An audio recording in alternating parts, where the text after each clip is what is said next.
সুপ্রভাত বন্ধুরা, কেমন আছো তোমরা? নিশ্চয়ই ভালো আছো, আমরাও সবাই ভালো আছি। তো আমার রাঁধুনি চ্যানেলে দেখো একটা নতুন রান্না নিয়ে তোমাদের কাছে চলে এলাম। মাংসটা আমি ধুয়ে চিকেনটা ধুয়ে পরিষ্কার করে নিয়েছি। এখন লবণ আর একটু ভিনিগার মাখিয়ে কিছুক্ষণ রেখে দেবো, আধ ঘন্টার মতো। আর আমি আজকে টক দই ছাড়া ভিনিগার দিয়ে লবণ দিয়ে কীভাবে মাংসটা সুন্দর চিকেন কষা করা যায় সেটাই রেসিপিটা নিয়ে তোমাদের কাছে চলে এলাম। তো দেখো, লবণ আর ভিনিগারটা ভালো করে মাখিয়ে কিন্তু আমি আধ ঘন্টা রেখে দেবো। আধ ঘন্টা 30 মিনিটের মতো রেখে দেবো। তারপর আমি সমস্ত মশলা দিয়েও আরও 30 মিনিট রেখে দেবো। এভাবে মাংসটা করলে এত টেস্ট হয় খেতে। তো সেই জন্য আজকে তোমাদের সেই রেসিপিটাই আমি তোমাদের দেখিয়ে দিলাম। তো দেখো, আমার এই কিন্তু ভিনিগার আর লবণ মিশিয়ে ভালো করে মেশানো হয়ে গেছে। তো এবার আমি ঢাকা দিয়ে রেখে দেবো আধ ঘন্টা। আর এখানে দেখো, ভিনিগার মিশিয়েছি যেহেতু, আর আমি কিন্তু পেঁয়াজ রসুন আর আদাটা লবণ মিশিয়ে রেখে দিলাম, কারণ এটাও নরম হয়ে থাকবে। তো একেবারে আমি চিকেনটা পেঁয়াজটা না ভেজে এই চিকেনটা কীভাবে একসাথে সমস্ত কিছু মাখিয়ে একেবারে চিকেনটা কড়াইয়ের মধ্যে কষিয়ে নেব, সেটাই আজকে তোমাদের দেখাবো। তো এটাও আমি ঢেকে রেখে দেবো আধ ঘন্টার মতো। তারপর সমস্ত কিছু নিয়ে একসাথে মিশিয়ে দেব। তো দেখো, আমার আধ ঘন্টা হয়ে গেছে। এবার আমি সমস্ত মশলা হলুদ, জিরে, মরিচ, লঙ্কা সমস্ত কিছু দিয়েই এটা মাংসটা চিকেনটা মাখিয়ে সমস্ত পেঁয়াজ কুচোনো সমস্ত কিছু দিয়ে মাখিয়ে রেখে দেবো আধ ঘন্টা। তো তারপর চিকেনটা আমি একেবারে কড়াইতে দিয়ে কষিয়ে নেব। তো দেখো, এর মধ্যে কিন্তু সর্ষের তেলেই দিয়ে দিচ্ছি। সর্ষের তেলে চিকেন করলে দারুণ টেস্ট হয়, তাই চিকেনটার জন্য সর্ষের তেলই দিয়ে দিলাম। আর সমস্ত এবার সেই পেঁয়াজ কুচোনো যা আদা রসুন পেস্ট সব কিছুই একসাথে এগুলোও মাখিয়ে নিলাম। দিয়ে কিন্তু আমি ভালো করে মাখিয়ে সমস্ত কিছু আবার আধ ঘন্টা রেখে দেবো। আর এইভাবে চিকেনটা ভালো করে ঢাকা দিয়ে ম্যারিনেট করে রেখে দিলে, আর তারপর যখন চিকেনটা কষাবো ঢেকে ঢেকে কষাবো, একদম জল দেবো না, জল ছাড়া চিকেন কষাটা করব, দারুণ টেস্ট হবে।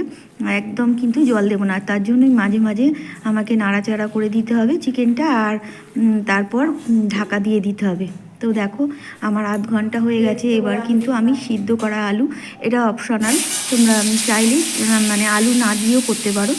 তো যেহেতু আমাদের বাড়িতে সবাই আলু পছন্দ করে মাংসের মধ্যে আলু, তো সেই জন্য আমি আলুটা সিদ্ধ করে নিয়েছিলাম। আর আলুটা সিদ্ধ করে নিলেও তেলের মধ্যে ভেজে নিলে একটু লবণ হলুদ দিয়ে দারুণ টেস্ট হয়। আর এই সেন্টটা সিদ্ধ গন্ধটাও চলে যায়। সেই জন্য আলুটা ভালো করে আমি ভেজে তুলে রাখবো। তারপর আমি চিকেনটা কষিয়ে নেবো। তো দেখো, ভালো করে লবণ আর হলুদ দিয়ে আমি কিন্তু আলুটা ভেজে নিচ্ছি। আর একটু সময় দিয়ে ভেজে নিচ্ছি, যাতে একটু আলুটা কড়া কড়া হয়, তাহলে আলুটা ভালো ভাজাটা হলে ভালো টেস্ট হবে। তো দেখো, আলু ভেজে আমি রেখে দিয়েছি। তো কড়াইতে আমি অল্প তেল দিয়ে দিয়েছি, আর যেহেতু তেলের কড়া ছিল তো বেশি খুব তেল দিইনি। আর এভাবে আমি এবার চিকেনটা সমস্ত কড়াইয়ের মধ্যে দিয়ে দিলাম। আর এবার ভালো করে নাড়াচাড়া করে কিন্তু আমি চিকেনটা বারবার কষাবো আর ঢাকা দেবো। এভাবেই কিন্তু জল ছাড়া আমি চিকেনটা এইভাবে রান্না করে নেব, তাহলে চিকেনটা দারুণ টেস্ট হবে। আর চিকেনে তো আমি আগেই তেল মাখিয়েও রেখেছিলাম, দেখেছো, সেই জন্য বেশি আর চিকেনে তেল লাগবে না। আর যেহেতু আমি ঢাকা দিয়ে রান্না করব, তো তেলটা উড়ে যাবে না, বাষ্পের সঙ্গে যে উড়ে যায় সেটা তেলটা এর মধ্যেই থেকে যাবে। সেই জন্য কিন্তু আমি এভাবেই নাড়াচাড়া করব, যাতে নিচে লেগে না যায়। আর বারবার এভাবেই ঢাকা দিয়ে রাখবো। এভাবেই চিকেনটা আমি পুরো কষিয়ে নেব। যেহেতু সমস্ত মশলা দেওয়া আছে, বারবার যদি না ঢাকা খুলে এইভাবে ভালো করে নাড়াচাড়া দিয়ে নিই, তাহলে কিন্তু তলায় ধরে যাবে। আর যেহেতু আমি চিকেনটা একদম লো আঁচে করছি, মিডিয়ামও না, লো আঁচে করছি, তাহলে কিন্তু চিকেন থেকে যে জল বেরোবে আর এক্সট্রা করে আমার বাইরে থেকে জল দিতে হবে না। তো সেই জন্য দেখো, আবার কিন্তু আমি ঢেকে দেবো।